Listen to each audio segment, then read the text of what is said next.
Hello, Wingman. I felt the pressing need to break off from other important mouse-related video creation to comment on Pimax's Sync event that just broadcast today on YouTube. If the sheer sight of Jaap Grolleman makes your heart flutter, like it does to me, then you can watch the whole thing via the link in the description below. In this video, I'll try and condense the main points of what was covered, especially as the event gave positive updates on the upcoming Crystal Super. Pimax covered updates on the Crystal Lite that has become Pimax's best-selling headset ever, probably due to its low price, especially for 17 million pixels, and it being an obvious upgrade path from the Reverb G2. Plus they're apparently managing to get their RMAs down to below 1%, while ramping production to the point where they have stock in warehouses globally.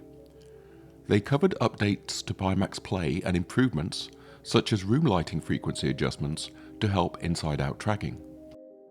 They also introduced Pimax Prime, which is a new membership and headset lease purchase scheme similar to what Microsoft did with the Xbox Series X launch, meaning that you can pay monthly for a new Pimax headset. The example they gave was a 24-month contract at $11.99 per month, and you'd own the headset fully after 2 years. In addition, as part of the membership, you'd get early access to new software features, user-only events, and access to one-on-one technical support, including remote sessions to help with any issues that may arise. It appears that they'll start with the Crystal Lite and then add other headsets to the scheme in the future. The 60G Airlink is apparently coming along and offers the full 2880 by 2880 per eye with a 5x5 meter area around the transceiver at your PC. They're working to include DFR as well as the upcoming upscale mode for the OG Crystal, so OG Crystal users have not been forgotten. The Airlink will be available for general public demo at CES 2025 in January. Now for the Crystal Super. Pimax has been beta testing internally since June of 2024 and claim that the specs have been further improved upon.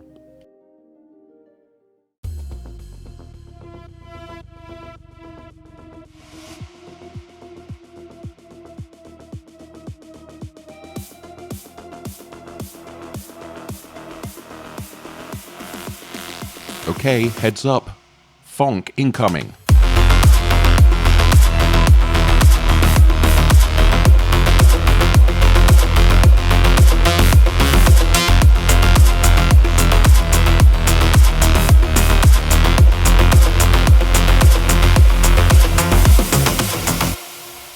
From a size perspective, it's now 30% smaller than the OG Crystal and Crystal Lite, so now it looks more like a Quest 2, but significantly prettier than a Quest 2. The QLED Super will have aspheric lenses offering 99% light transmission, along with a 120-degree horizontal FOV displaying 29 million pixels. That's 3840 by 3840 per eye. 25 million of those pixels can be seen by the user, a loss of about 4 million in the edges and corners. Compare that to the vaunted Apple Vision Pro, which has 23.4 million pixels, of which only 17 million can be seen due to the nature of the optical stack.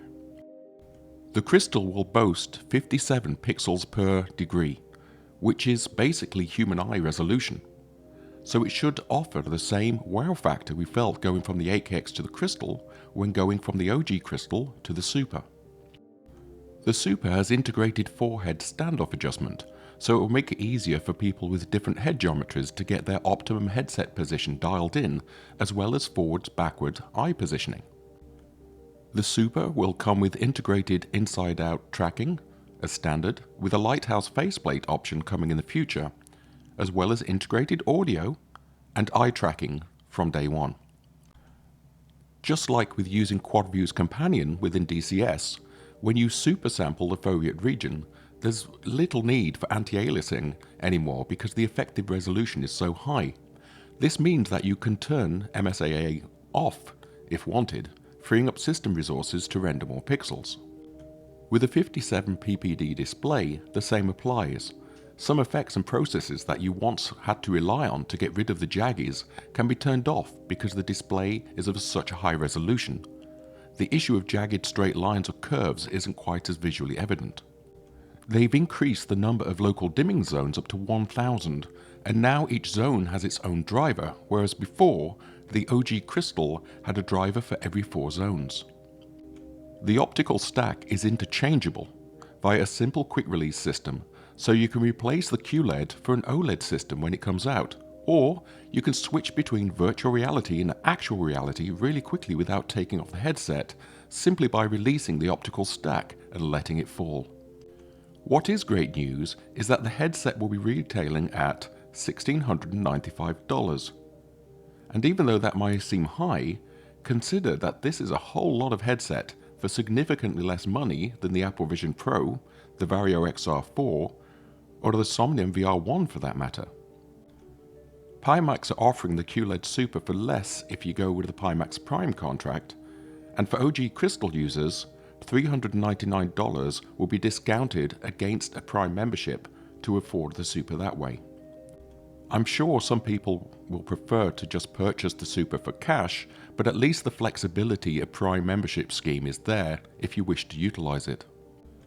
I was one of the Muppets who clicked the pre-order button on the Pimax website within nanoseconds of it becoming available last April, so I'm excited about this headset finally becoming available.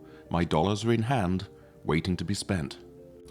At the end of the video, it looks as though they're playing with integrated hand tracking, which would be a nice touch in the future, especially if your hand gets covered in polystyrene packing spheres, because those things are impossible to get rid of. What a time to be alive. Until next time, wingmen.